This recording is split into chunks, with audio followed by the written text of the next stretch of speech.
talk to you now about how to be a coach. Number one, I coach momentum.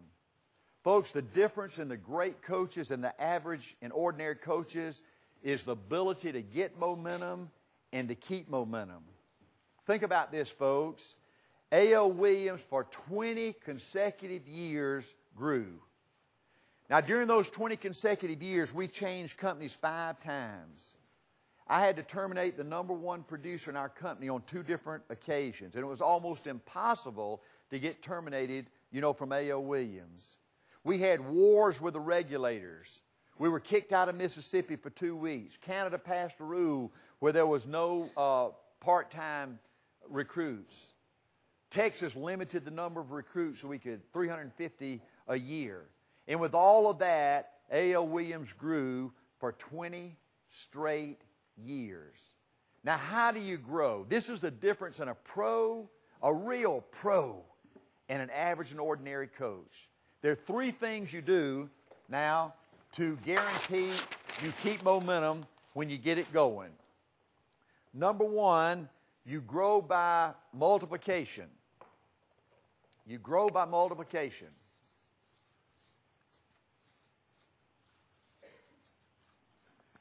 You've got to always be promoting people to district leader, to division leader, to RVP.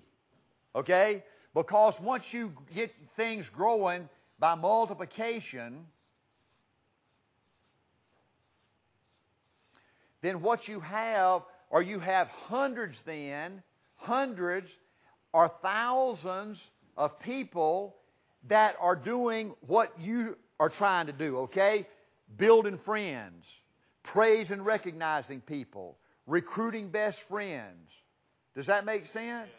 And see, once you're growing by multiplication, that's the greatest opportunity for you to keep that momentum that you've kept. Okay?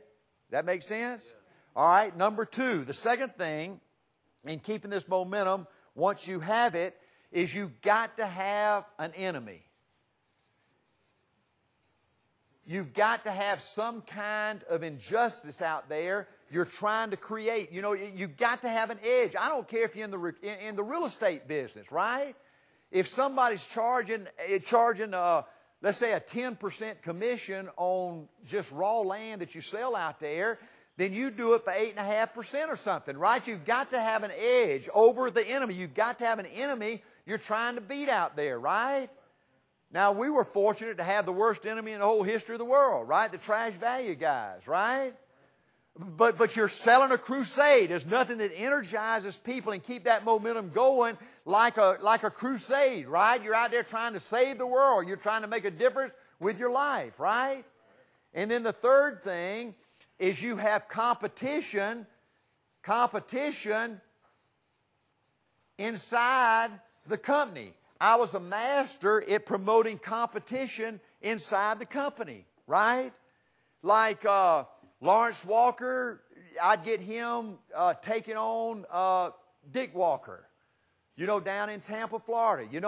I had a gift of always egging people along a little bit, okay?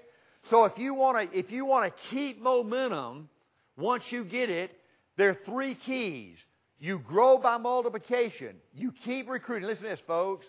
For 20 years, as president of A.L. Williams, the first thing I looked for every day on my desk, Kathy Herring, my secretary, the first thing I did when I went in the office before I talked to Bo or anybody and got in my million things I needed to do, okay? The first thing I did every morning was look at recruiting numbers. First thing I did every morning. The second thing I did was sign 200 go-go letters. That's the first thing I did and got that out of the way first thing every morning, right? And so you've got to have a way, I'm going to talk to you about that in a morning, to monitoring this kind of stuff so when you can anticipate when you are slowing down, right? When you're fixing to hit a brick wall down the road, correct? So if you're growing by multiplication, if you've got people out there recruiting best friends, you're picking up policies of best friends, making presentations to best friends, building friends with their recruits, praising, recognizing people, promoting district managers, promoting division managers, promoting RVPs. And you've got people, and you're teaching people how to do all these same kind of things to build these powerful relationships, right? Then you're guaranteed that you're going to keep that momentum going. If you have an enemy, you've got to have an enemy. You've got to have something you can get people riled up about. And then the third thing is you create competition inside your own organization or inside the company, right?